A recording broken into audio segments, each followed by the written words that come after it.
বাড়িতে ছিল লক্ষ্মী পুজো, তাই সকাল সকাল ঘুম থেকে উঠে সব কাজ সেরে নিয়ে তো আমি আলপনা দিয়ে নিয়েছিলাম। তো ফ্রেশ হয়ে তো দেখছি যে দিদা এসছে, দিদা সবজি কাটছিল। মা ভোগ রান্না করবে তাই সবজি কাটা হচ্ছিল এখানে। তো আমিও স্নান টান করে এই যে আলতা পরতে বসে পড়েছি। আলতা পরা হয়ে গেল, তো আমি নিচে যাচ্ছিলাম। নিচে গিয়ে শাড়ি পরবো, রেডি হয়ে তারপরে সব পুজোর জোগাড় করব। এই যে স্নান করে রেডি হয়ে নিয়েছি। তারপর ফুলের মালা গাঁথতে বললো মা, তো ফুলের মালা গাঁথতে লাগলাম মায়ের জন্য। তো শিউলি ফুল নিয়েছিলাম, মা বলে শুধু শিউলি ফুলেরই মালা গাঁথবি। তো শিউলি ফুল নিয়ে নিয়েছিলাম মালা গাঁথার জন্য। আর এই পাশে আমার কাছে একজন বসেছিল, সে আমার সঙ্গে বক বক করছিল, গান চালিয়ে দাও গান চালিয়ে দাও করে।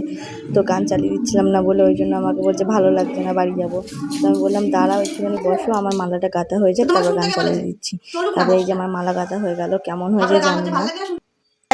এই যে মা এখানে ভোগ রান্না করছিল, খিচুড়ি তরকারি। মায়ের ভোগ রান্না হচ্ছে। মা বলছিল যে তাড়াতাড়ি কর, ওইদিকে অনেক কাজ বাকি আছে। আর আমি এইদিকে সব বেলপাতা ফুল সব একটা থালায় সাজিয়ে নিয়েছি সুন্দর করে। তারপরে এই যে ফল কাটতে বসে পড়েছি। ফল কাটা হয়ে গেলে পরে ঠাকুরের কাছে সাজিয়ে দেবো।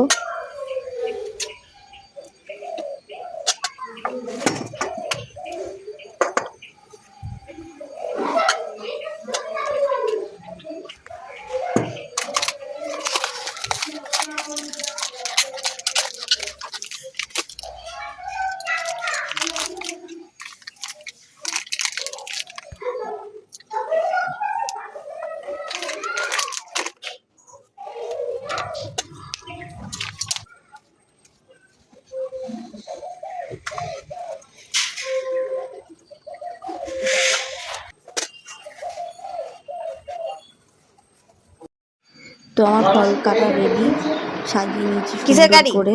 তারপর ঠাকুরের কাছে সাজিয়ে নেব। এই যে সব আমার পুজোর সব জোগাড় করা কমপ্লিট।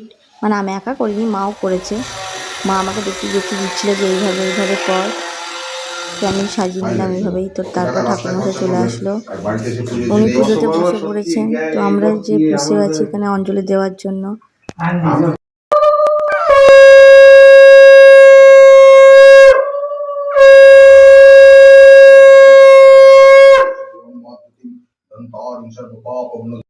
তন্বিষ্ণু পরম পদম সদা পশ্যন্তি সুরায় দিদিব চক্রাতম। পুরা সমিতি প্রণাম করুন বা কপালে ঠেকিয়ে।